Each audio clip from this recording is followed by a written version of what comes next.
एक गांव में एक बूढ़ा व्यापारी रहता था जिसके पास 19 ऊँट थे। अब एक दिन अचानक से उसकी मृत्यु हो जाती है।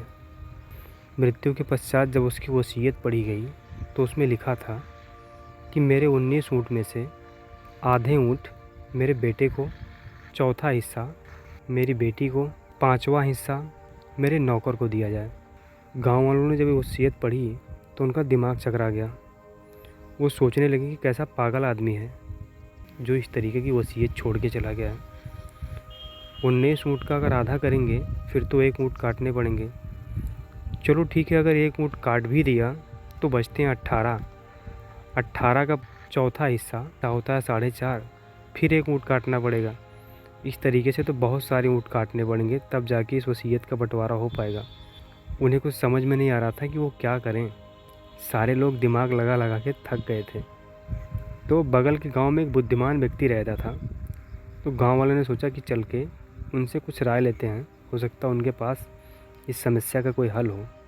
तो 8-10 लोग उनके पास जाते हैं, उस बुद्धिमान व्यक्ति के पास, और बोलते हैं कि ऐसी ऐसी बात है और एक वसीयत है जिसमें इस तरीके का बंटवारा लिखा, हमें समझ में नहीं आ रहा है कि हम क्या करें। तो आदमी उन लोगों की बातों को थोड़ा ध्यान से सुना और बोला कि आप सब चलिए, हम अभी 1 घंटे में आपके घर पे आ रहे हैं। 1 घंटे बाद वो आदमी अपने एक ऊँट के साथ आता हुआ दिखाई दिया। सारे लोग गांव के बाहर खड़े होकर उसका इंतज़ार कर रहे थे। वो आदमी जैसे ही गांव में पहुंचता है, उसने लोगों से कहा, कहाँ हैं आपके 19 ऊँट। लोगों ने 19 ऊँट को दिखाया तो उसने कहा, उन 19 ऊँटों में आप एक ऊँट मेरा भी मिला दीजिए। अब ये बात सुनकर पूरे गांव वाले हंसने लगे। उन्होंने सोचा कि एक पागल तो वो था जो इस तरीके की अनाप शनाप वसीयत लिख के चला गया है, और दूसरा पागल ये है जो अपना खुद का ऊँट इसमें मिला रहा है। लोगों ने सोचा फिर भी करके देख लेते हैं, मिलाने में क्या हर्ज लगा है। तो 19 ऊँट पहले से उस व्यापारी के पास थे और एक ऊँट ये बुद्धिमान व्यक्ति वाला मिला लिया गया। तो टोटल ऊँटों की संख्या हो गई 20। अब उस बुद्धिमान व्यक्ति ने कहा, वसीयत के अनुसार ऊँटों की आधी संख्या उसके बेटे को जानी चाहिए, यानी 20 का आधा 10 ऊँट उसके बेटे को दे दो। अब 10 ऊँट उसके बेटे को दे दिया गया।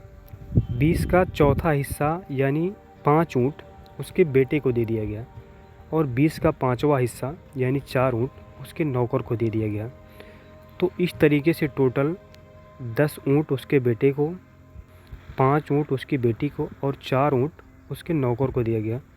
टोटल ऊँटों की संख्या हो गई 19। अब बचे एक ऊँट।